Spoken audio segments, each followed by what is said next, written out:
Yesterday, at 4 in the morning, you were released from prison after 25 years. What does that feel like?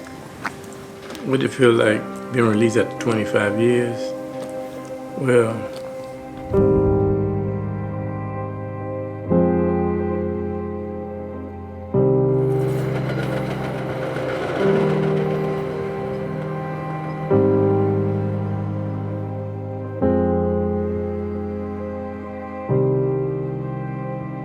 there are organizations that are doing the really hard work of getting people out of prison and jail, expunging records. We're going to need a lot more programs like that in the country as we reverse engineer from what we have been doing all of these decades around cannabis prosecutions. I was officially released from the Bureau of Prisons custody February the 1st, 2019. You have 2 weeks to find a job, or you could be in violation of your probation. And I immediately find employment at a prominent hotel in San Francisco, doing exactly what I was doing prior to incarceration. I'm on the job for about a month and a half, and I am called into human resources because someone has Googled my name and they found my conviction and my cannabis conspiracy, and the lady slides it across the desk and she says, well, could you go and pack up your things? And in the meantime, can you just let your boss know that you're leaving for the day because you don't feel well? And I said, well, I'm not going to lie, but I will go remove myself quietly. I did walk out of that feeling extremely dejected, this is it. I served my time. They're not going to allow me to rebuild. They're not going to allow me to be a mother. That's when I realized that reentry was going to be an issue, and I did not think it would be. It also made me realize why the recidivism rate is what it is, because if I can't come home with my resume, with my degree, with my appearance, what does that mean for my counterparts, my men who are coming out of prison, who may have tattoos, who may have more than one felon? What does that mean for them?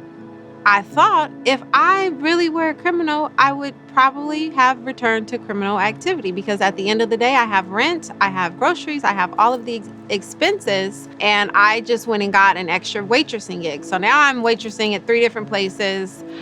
I don't have time for my daughter, but I'm meeting all of the responsibilities. I'm from one job to the next, Monday through Friday, and then on the weekend. So I'm doing 2 jobs a day, essentially.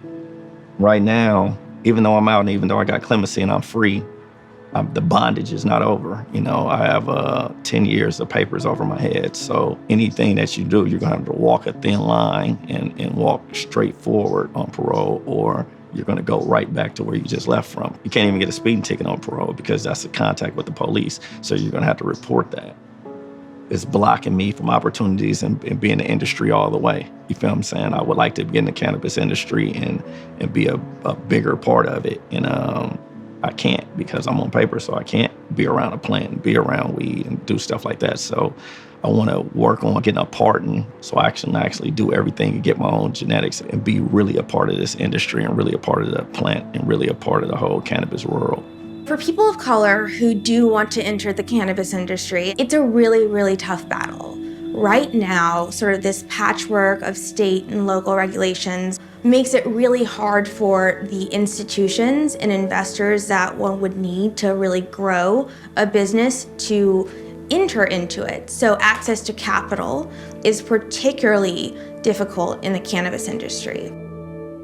So many states in recent years have legalized marijuana for adult use. And so I understand that for so much of the American public, it feels like the war on drugs, the war on weed is something from yesteryear. But then I think about cases like the case of Michael Thompson. This is going to be great for Flint. This is going to be great for everyone. Then I think about the injustice of the fact that a man lost 25 years of his life while he was incarcerated after being arrested for selling less than 3 pounds of weed to an undercover informant in the early 1990s. There are hundreds of thousands of people walking around with cannabis convictions and those records need to be expunged, either pardoned or commuted sentences, but we need to see people who have had these sentences let out. Expungement policy typically applies to low-level cannabis offenses that were nonviolent, that were not committed in concert with other crimes. And so the idea is, let's wipe those crimes off of the books and give people another chance, which is critically important, but it's limited. And one of the real challenges in the cannabis advocacy community is a hyper-focus on expungement, which affects one day in a person's life, the day that they either pled guilty or were convicted of that cannabis offense. What it doesn't fix are all of the days following that conviction where opportunities were lost, whether they were educational, social, in terms of jobs, in terms of the ability to build wealth, in terms of access to housing, etc. And so we need to reinvest in entire educational, job training, and community infrastructure to try to help reverse the systematic effects of the drug war and not just the arrests themselves.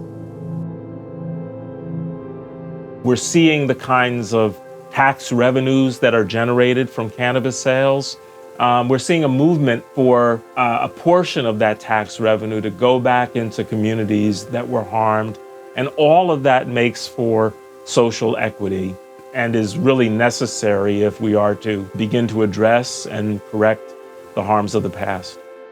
And the future has to be reform-oriented.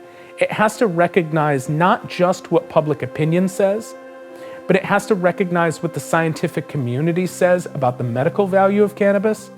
It has to have a conversation about what we know cannabis to be. It's going to really take a philosophical shift that's going to be bolstered by culturally competent education, by a reframing of, what justice is and how our criminal legal system works or does not work to achieve that goal, in order to see the change we need to see when it comes to cannabis policy, as well as many other social policies in this country.